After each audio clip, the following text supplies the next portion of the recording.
Hi everyone! Samahan niyo naman ako ngayon at ito na nga yung update sa pagpapabrace ko. Kahit ako nga rin ba excited na ang kaso nga lang marami pa nga raw talagang kailangan ayusin sa ipin ko. Ang akala ko nga dati kapag magpapabrace kaya isang puntahan nga lang sa clinic talagang okay na. Ay hindi pala ganun yun be. Sino ba kasing nagsabing ganun? Kapag tinitignan ko kasi yung mga naka-braces dati ay talagang nagagandahan ako. Ayun pala sobrang dami ring prosesong ginawa sa kanila. Neto mga nakaraan nga talagang hirap na kaming pumunta sa clinic dahil nga medyo malayo talaga yung clinic na pinupuntahan namin. Caloocan to Bulacan pa nga kaya naman talagang natatagalan bago pa kami bumalik. Kaya naman sabi ko bago nga magpasko ay pumunta na nga muna kami ron para nga umandar-andar naman yung proseso nitong ipin ni ate girl. Ano ba? Bibili na natin. Ma, ito ba ma? Yan. Oo, yan. Very good. Wala nga akong ganang mag-ayos ngayon kaya naman ay nasa simpleng tao lang muna tayo for today. Cheers! Nag-jacket na nga rin pala ako dahil wala lang hindi ko talaga bet umaura-aura ngayon. Uy, parang may nalaman to. Hala! Malapit na nga kasi akong magkaroon kaya naman talagang tinatamad na akong magkikilos ngayong araw. At si ate girl sa dinami-raming makakalimutan cycling niya pa talaga yung nakalimutan niya. Sobrang galing talaga.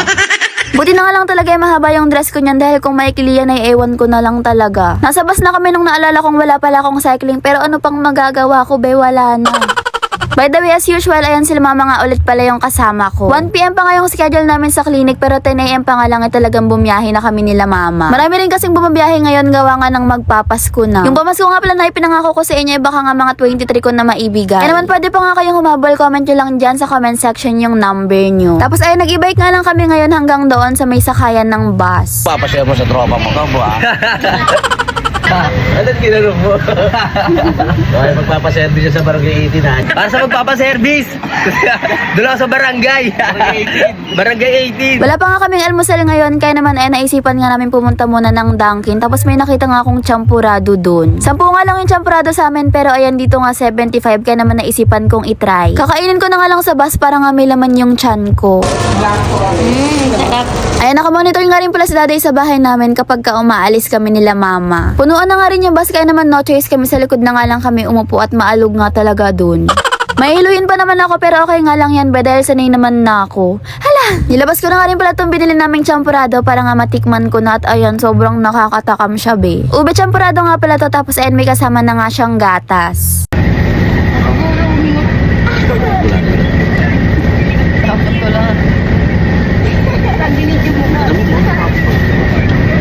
First time ko nga lang tatry itong champurado ng Dunkin Donuts pero ayan hindi ko nga nagustuhan dahil nga sobrang tamis pala nito. Parang magata nga rin siya na ewan kaya naman comment nyo na lang dyan sa comment section kung nagustuhan nyo yung champurado nila. Sabi ko naman sa inyo hindi ko kayang magsinungaling pagdating sa inyo. Hala! Hindi ko nga naubos kaya naman binibigay ko na lang kay mama ang kaso nga lang ayaw din daw nila. Ayan nakarating na nga rin pala kami sa SM Pulilan kaya naman pababa na nga rin kami ng bus. Manghang-mangha talaga ako sa mga tricycle dito sa Bulacan dahil nga ayan ang gaganda. By the way dito nga pala ako nagpapaayos ng ipin sa Villa Mendoza Dental Clinic. As of now talaga nakikita ko yung improvements ng ipin ko dahil nga umaayos na siya. Mga 12 PM na nga kami nakarating dito kaya naman ayan ako na nga yung next na aayusan ng ipin ni Doc. Narot ko na nga yung dalawang ipin ko nung nakaraan tapos ngayon nga raw obturation na yung gagawin. Para nga siyang sinusunog na ewan, hindi ko nga alam kung ipin ba yung sinusunog o yung ugat, ganun.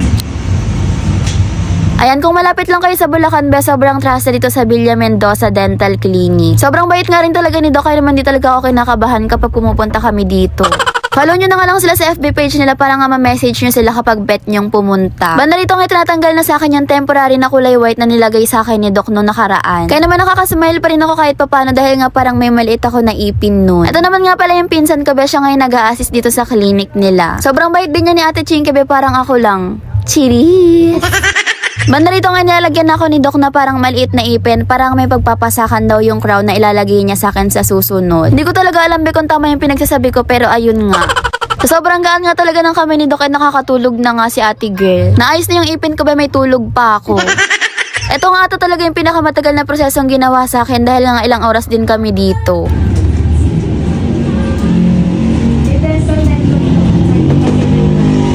Lastly nga, sinukatan na yung ipin ko para nga sa paggawa siguro ng crown. Finally, mabubuo na ulit yung ipin ko. Hala!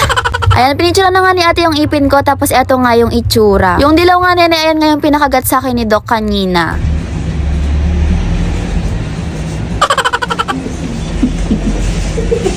O di ba para na akong may maliit na ipin, pero next time nga magkakaroon na yun ng parang totoong ipin na dahil nga papasukan na ng crown. Banda rito nga pauwi na kami pero naisipan nga lang muna namin na kumain dahil nga hindi pa talaga kami kumakain kanina pa. Kumain nga lang kami dito sa may SM Pulilan sa may KFC nila. Ayun lang naman ngayon nangyari sa araw ni Arian ngayon, be. Para nga sa pa-cash G natin, comment nyo nga lang dyan sa comment section yung cash G number nyo, tapos follow and share lang. Comment nyo na rin yung number nyo para nga syempre may pagsisendan tayo. Yun lang, palike, follow and share nga pala ng page ko. Thanks for watching!